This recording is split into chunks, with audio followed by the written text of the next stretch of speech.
Here's the uncomfortable truth. Most people aren't investing in property, they're reacting to it.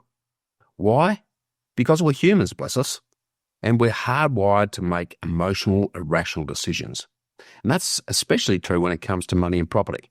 We're not rational, we're emotional. You and I aren't robots crunching spreadsheets. We're storytelling machines running on fear, greed, ego, and hope. Every time the market dips, people panic and sell. Every time it rises, they chase the boom like kids chasing the ice cream truck. Even the smartest people you know fall into the trap. Welcome to Get Invested on the Property Hub podcast channel, the leading weekly show for Australians who want to learn how to unlock their full self, health and wealth potential. I'm your host, Bushy Martin, and each week I go deep with the best investors, experts, leaders and founders to find out what it takes to break free from the grind, discover freedom and to live by design. Subscribe now and join me and get invested in the life that you really want. Let's get started. Hi, friend fighters. Let me start with a story. A number of years ago, I watched a learner surfer paddle out on a blustery day at Middleton Beach in South Australia, or Cribs as that's called locally. And the wind was howling, side chop and white water everywhere, with beach break waves coming from two directions. He chased the first lump he saw, launched too late, and got lawnmowered. Board up, smile gone, confidence shot. He paddled back out and did exactly the same thing again. And again. He was trying hard, but he'd forgotten the fundamentals. Read the swell, find the rip for the paddle out, wait for the right set, then stand and ride the tube with balance and patience. So here's my question to you. Isn't that exactly how most Aussies invest in property? We paddle into noise, we pounce on the first shiny thing, we get dumped by the next headline. Then we repeat the same mistake because we never changed our stance. Or worse still, we just give up and walk away. So today I want to help you reset your stance when it comes to property. We're going to talk about switching focus from what might change to what never changes, so you can ride what always does. Because markets are messy, media is manic, and fads are fickle. And more, I see investors worrying about things that may change, that don't matter, while ignoring what doesn't change but really moves the needle. Because fundamentals are faithful. And if you anchor to those, you can stop reacting and start compounding. So let me ask you some challenging questions. Why do smart people keep making dumb money moves? Why do so many Aussies keep falling for the same property traps decade after decade? Why do we obsess over what might change, like rates, rules, headlines, etc., while ignoring what never does, like human behaviour, scarcity, compounding time, and the powers of buffers, and then anchoring our strategies around all of these? And if we know that fear and FOMO are the real market makers, why don't we design our plans to ignore and tame them? So sit with these questions for a moment and think about them as we roll and consider my same as ever principle number one, that people don't change. I love Morgan Housel's line, history doesn't repeat, but people always do. Every cycle we see it. In a boom we brag. In a bust we panic. We overpay from greed. We undersell from fear. We jump postcodes because a mate made money there. It's always the same movie, just different costumes. So the edge isn't in forecasting the plot. The edge is knowing the characters, starting with the one that's in your mirror, which is you. If I had $1 for every investor who made a big decision based on a flashy media forecast or a fear-fueled headline, I'd have a beachfront home in every state by now. Because here's the uncomfortable truth. Most people aren't investing in property, they're reacting to it. Why? Because we're humans, bless us, and we're hardwired to make emotional, irrational decisions. And that's especially true when it comes to money and property. We're not rational, we're emotional. You and I aren't robots crunching spreadsheets. We're storytelling machines running on fear, greed, ego and hope. Every time the market dips, people panic and sell. Every time it rises, they chase the boom like kids chasing the ice cream truck. Even the smartest people you know fall into the trap. Why? Because of our subconscious cognitive biases. We've all got them. They're the mental shortcuts our brain takes to save effort, but they lead us straight into investment traps. Like loss aversion, we fear losses more than we value gains, so we avoid short-term pain even if it costs us long-term success. Then there's our confirmation bias. We only listen to information that confirms what we already believe and ignore anything that challenges us. Then add in recency bias. We think whatever's just happened will keep happening forever. And then there's that old mate of linear thinking. We expect change to happen on a straight line. But markets, population growth, technology, and even property prices, they move in fits and bursts. They compound, they snowball, they leap. So while we're looking for a gentle incline, reality hits us with a rocket launch or a sinkhole. And here's where it gets really dangerous. We love joining dots that just don't belong together. We crave patterns. We want certainty. So we stitch together a story from media headlines, bank forecasts, and a mate's hot tip over Friday drinks. But what we're really doing is drawing conclusions from the wrong data. For example, the old headlines of auction clearance rates are down this week. CoreLogic says Sydney dipped 0.3% this month. And Channel 7 predicts it's a property bloodbath. It's noise. It's trivia. It's clickbait masquerading as insight. Meanwhile, the big forces that matter, the ones that actually drive long-term wealth, are hiding in plain sight. The ongoing undersupply of quality housing in high-demand corridors, the increasing population growth from school migration, infrastructure spending driving livability and accessibility, generational wealth transfers shifting demand patterns. But none of these make headlines because they don't scare people into clicks or make you feel like you're missing out on the next unicorn suburb. So forget the forecast and forget the flavour of the month. Just focus on what never changes. People will always overreact in downturns and overextend in booms. Most investors will follow the herd, not the plan. Property will always move in cycles, but the fundamentals will compound over time. Your emotional control will matter more than your property picks. So if you want to succeed, build a long-term game plan that works regardless of interest rates or news cycles. Understand your own cognitive blind spots and work around them. Anchor your investing strategy to human behaviour, not market metrics. Create buffers, buy time, and give compounding the runway that it needs. As I often say, you're not investing in property, you're investing in people, starting with yourself. The secret isn't predicting the future. It's preparing for how people will react when it actually shows up. Because while headlines change every day, human nature doesn't. So if you want to win the long game in property, don't follow the herd, don't chase the next forecast, and don't fall for the dot joining game. Just focus on what always works by preparing for how people always behave when it arrives. As Warren Buffett once said, forecasts may tell you a great deal about the forecaster, but they tell you nothing about the future. So let's stop betting the house on guesses and start backing what's permanent. And here's a bush rule. Design a plan that works with your wiring, not against it. And pre-commit your rules before your emotions arrive. So automate your offsets, quarantine your buffers, schedule your reviews, and manage your managers. Set things up automatically so you can make the good decision the easy decision and make the bad decision very hard to do in a hurry, because you'll never outsmart your biology in a boom or a bust. So outstructure it. Now let's consider same as ever principle number 2, fundamentals compound. Now, trends change, but truths don't. And the truths about Aussie property? People always need a place to live. Locations that combine jobs with lifestyle, access and amenity draw people like magnets. And scarcity matters. Limited supply with growing demand pushes prices and rents.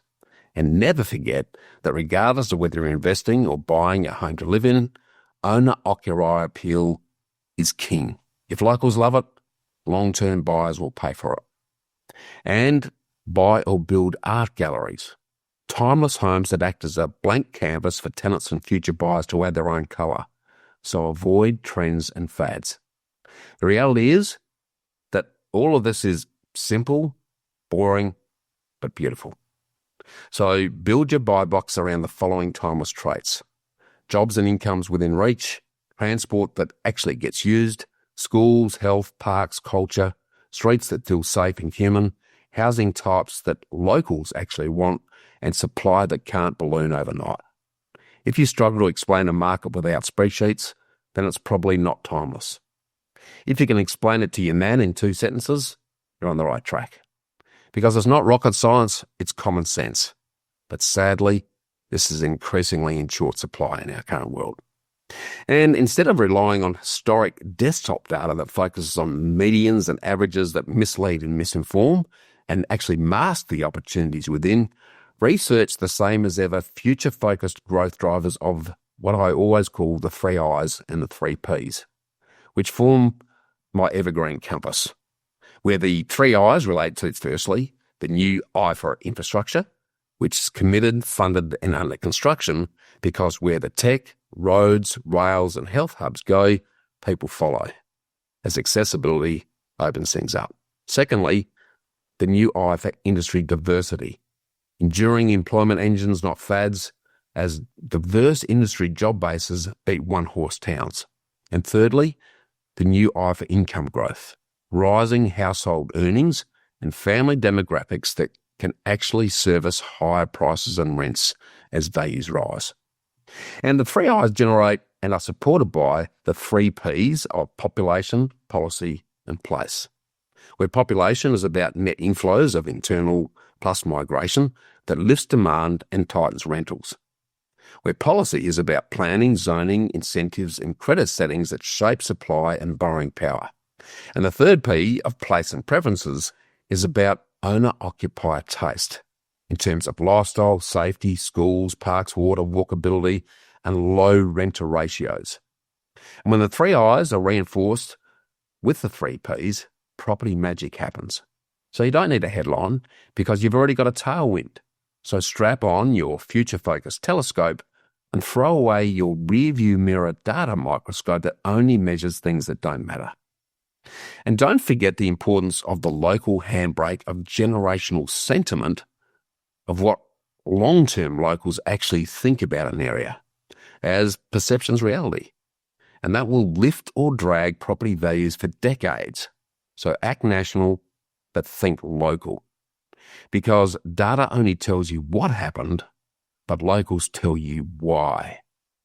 And every precinct carries a story. Old industry closures, flood memories, crime stigma, feuds between councils, footy club rivalries, NIMBY versus YIMBY. These stories act like a handbrake, slowing momentum, until new jobs, new infrastructure and new neighbours change the tune very slowly over decades, not days. So get down and dirty, walk the streets and listen longer than you talk, because local sentiment can stall a boom or start one. Now let's unpack why averages mislead, as property isn't a commodity. The simple reality is that we don't trade barrels of identical houses. We trade one-offs. There are approximately 11 million dwellings in Australia, spread across over 15,000 plus suburbs and localities. And in this context, median and mean values are rearview mirrors. They blend cottages with townhouses, waterfronts with cul-de-sacs, and renovators with renos complete. So real opportunity sits secretly below the averages, in the street, on the side of the street, in the pocket near the park, in the school catchment line, all behind the data fog. So use desktop data to shortlist, then use boots on the ground local diligence and sentiment to reveal the real hidden gems. Because homes aren't commodities. When every home and every street and every suburb is different, and it's the differences that actually create the opportunity. So as long as housing has problems to solve, there will be opportunity to invest. And in a climate where limited listings, slow construction pipelines and strong population growth, along with the fact that over half of Aussies' wealth sits in our homes, this all means that these realities create powerful incentives and protections from lenders and politicians to continue to support a stable, growing, functioning housing market because they just can't allow it to fail. Now, these aren't guarantees, but strong reasons to bet on the long-term upward direction while you buffer the bumps, but be very selective about where and what. So let's now consider the current perfect storm of what I've seen as 6 self-reinforcing shifts that are actually going to shape the future of property. Because COVID didn't just disrupt, it's actually been a catalyst to rewire the field. So here are the 6 emerging forces that now feed into each other and coincide and converge, and why you must be deliberate to benefit from them. Firstly, data dominance. In just 20 years, we've gone from a data drought to drowning in an absolute deluge of confusing data. There are fancy dashboards everywhere, heat maps on heat maps, but data without judgment just creates confident mistakes. So use numbers to narrow, but use boots to validate. And remember that it's better to be roughly right than precisely wrong. The second shift is echo chambers, because algorithms in your feed show you more of what you already believe. So it feels like the truth, but it's often just confirmation. Instead, start asking, who disagrees with me, and could they be right? The third shift is affordability concentration. As buying power has fallen over the last few years, more buyers have been chasing the same affordable pockets, pitting more buyers against each other in less locations. So crowds crush into a handful of postcodes. And it's no surprises that prices pop, but then they stall. So don't chase the crowd. If a podcaster or high-profile buyer's agent is talking up a location, then it's already too late, unless you want to compete with the FOMO herd and overpay for a property towards the peak of the cycle. Instead, become a contrarian and find the next rung up the ladder, where the underlying fundamentals are strong and locals still want to live there, by using the future 3 I's before the Pied Piper podcasters blow it up artificially and temporarily, as they then lead the stampeding herd elsewhere, chasing temporary mirages and full goal. The fourth emerging trend is chronic undersupply. We continue to see historically low listings because owners can't sell because they can't afford to rebuy, and add this to rising build costs, slow approvals and limited labour, and this all means that the pipeline is patchy and shrinking. Listing or homes for sale are way below the norms in many corridors, to the tune of 20% lower than the long-term average. So less properties with more buyers means more scarcity, which means rising prices. And tight supply means time in the market matters more than ever. So if you can hold, you can harvest. The fifth factor is borderless buying. Zoom has made interstate feel next door. So sight unseen is now normal, which means competition now travels fast. And this rewards those with a repeatable process. And the final sixth shift and the big converging trend is the rise of agents and AI. Buyers agents are booming with few barriers to entry, and AI is now selling homes overseas. But tech won't replace trust, and humans who use tech will replace humans who don't. So judgment plus data insight will give you the edge, which creates an opportunity for the smart few who use future-focused arbitrage to actually slipstream the herd. Because these emerging trend shifts have created a quiet arbitrage for contrarians, who are now combining the future four drivers of the 3 I's and 3 P's, and again, that's infrastructure, industry, incomes, population, policy and preferences, to secure quality assets in untapped corridors before the property Pied Pipers turn them into the short-term hotspots. And what happens next is predictable. High-profile spruikers on pods and socials all point their desktops at the same area, so investors swarm with the same spreadsheets, and they all end up competing with each other, artificially and temporarily pushing up prices, then wonder why values flatline after they've overpaid at the top of the cycle. But early first movers who've done the patient future work, using that telescope instead of the microscope, get to slipstream that stampede and turbocharge equity growth early until the Pied Piper music stops, which means play the long game, do the quiet future-focused work first, and let the headlines arrive later. Collectively, these overlapping shifts have led to institutional-style market maker behaviour in residential property, much like the share market, with everyone accessing the same data to make the same decisions. So here's my warning. Don't follow the herd. In fact, avoid it. Listen to where everyone's going, then deliberately invest somewhere else. Instead of being a FOMO momentum investor, become a contrarian and focus on what doesn't change. Let's now turn to the importance of lending as the lever. Property doesn't move in isolation, it moves on money, because access to credit is the oxygen of the property market.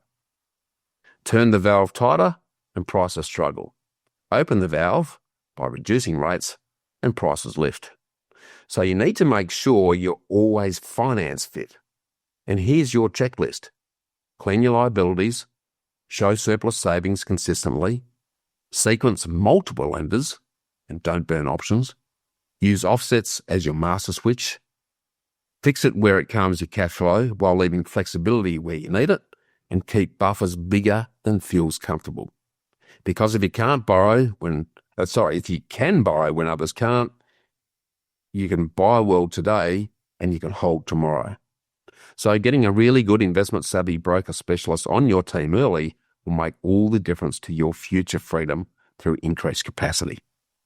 And the winners of the next decade will be the best structured, not the most aggressive with the lowest rate. As Morgan Housel says, your goal isn't to earn the best return, it's to earn good returns longer than anyone else. Which all brings us back to the risk reality mantra of always planning for the worst and managing for the best. Because risk isn't the market falling.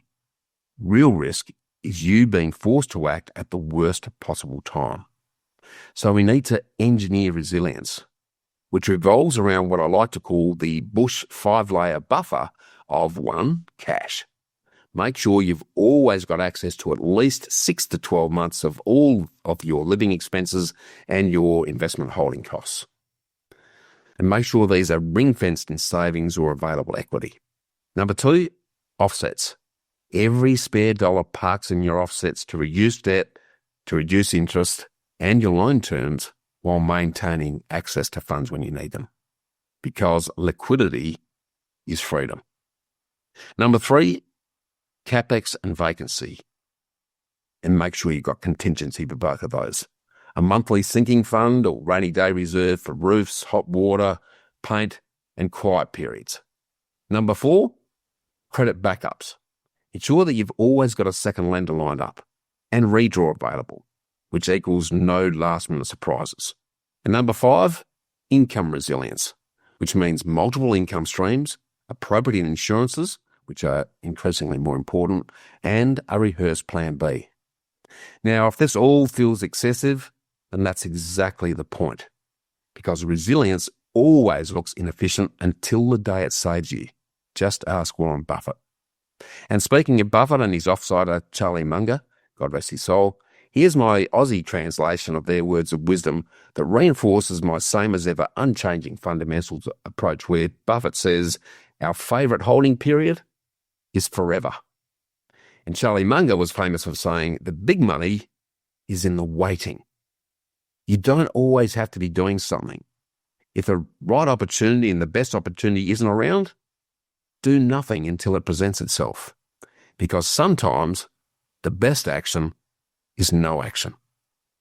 And this all means buy quality, not quantity, in livable locations. Structure like a pro, sit still longer than is comfortable, and let compounding quietly do the heavy lifting. You don't need to be brilliant, you just need to be boring for a very long time.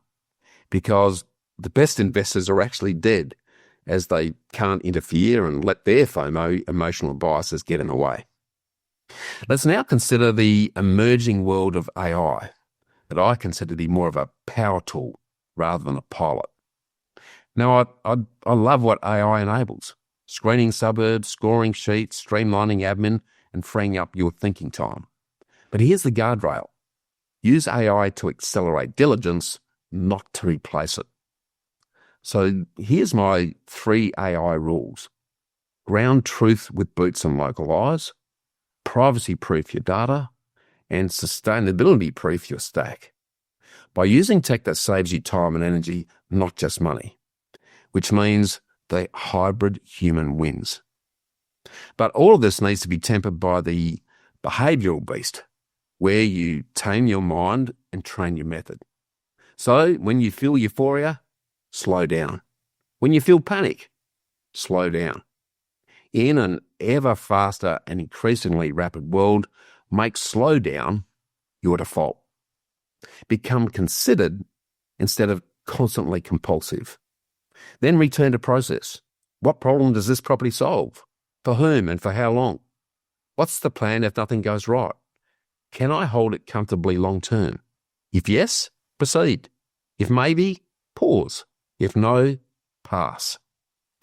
No FOMO, or fear of missing out. No YOLO, or you only look once. Just PRO. Process run outcomes. Let's consider this with the case study of what I call the patient plotter. 10 years ago, a couple bought ordinary homes on extraordinary streets. They set buffers first, structured with offsets, reviewed once a year, and ignored the noise. No flips, no FOMO, no fanfare, and no fuss. 15 winters later, strong equity, healthy rents, uncomplicated lives. Because the boring beats the busy. Now, let's consider what I call the credit athlete. Another client couple never chased maximum borrowings. They staged lenders, kept their offsets fat, maintained immaculate statements, and protected capacity. When competition cooled, they could act. They bought quality without breaking sweat. Not lucky, just prepared. And now think about the hybrid human who screened with AI, built a tight shortlist, then walked the streets, spoke with local property managers, listened for locals, and smelt the air. The numbers said maybe, but the neighbourhood said yes. So head plus heart, that's the edge. Which all leans towards developing your evergreen operating system that consists of the 5 C's of clarity, consistency, constraints, calibration, and community. Where clarity is about starting with lifestyle, because property funds your life, not the other way around. Where consistency is about small, boring deposits in offsets and buffers week in, week out. Where constraints is where rules beat moods, so that checklists beat chills and thrills. Calibration is about quarterly reviews, annual rebalances, and course correcting your GPS without oversteering. And community is about choosing proven independent guides who use demonstrated evidence-based tools with intuitive insights to combine the magic of the science and the art of property. Unlike self-professed instant overnight gurus who just sell toys in fear to sell you lemons that sound good but don't meet the mark in 5 years' time when they're long gone. So let's wrap this up with a bushfire round fast 5 of quick answers to some hot questions. My forecast for next year? I don't do horoscopes and suits. I build plans that work in any weather that reflect your specific situation. What's the one edge that most investors ignore? Liquidity. Cash always beats clever, especially on bad days. What's the biggest beginner mistake? Buying the what without defining your why. What's the one habit to start this week? Load your offset on payday every single time.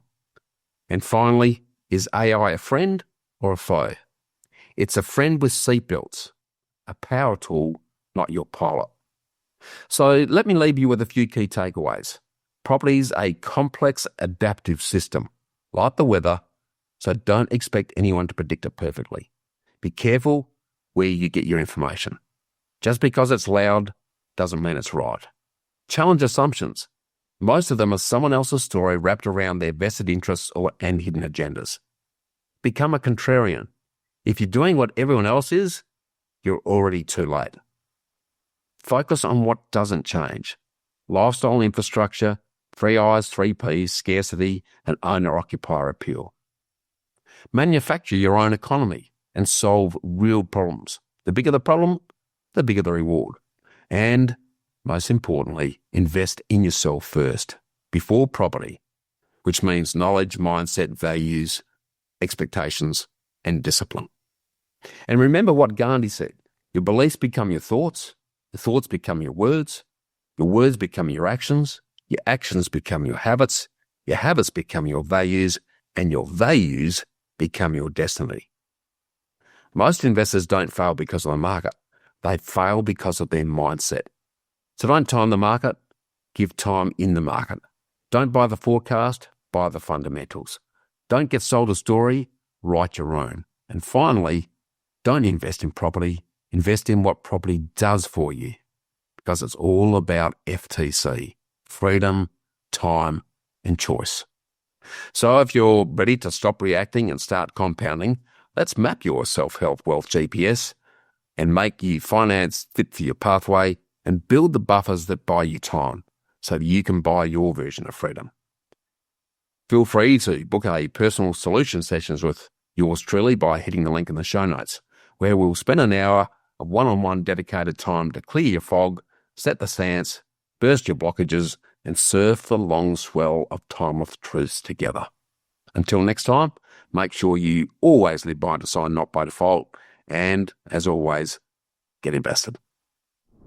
Thanks for tuning in to Get Invested on the Property Hub podcast channel, your home for property investment insights and inspiration. Make sure you subscribe to Property Hub for free. Get your weekly dose of Get Invested inspiration along with every episode of Realty Talk, Australia's top online property show for red-hot property investing news and insights direct from industry leaders and influencers. And finally, I'll see you next time.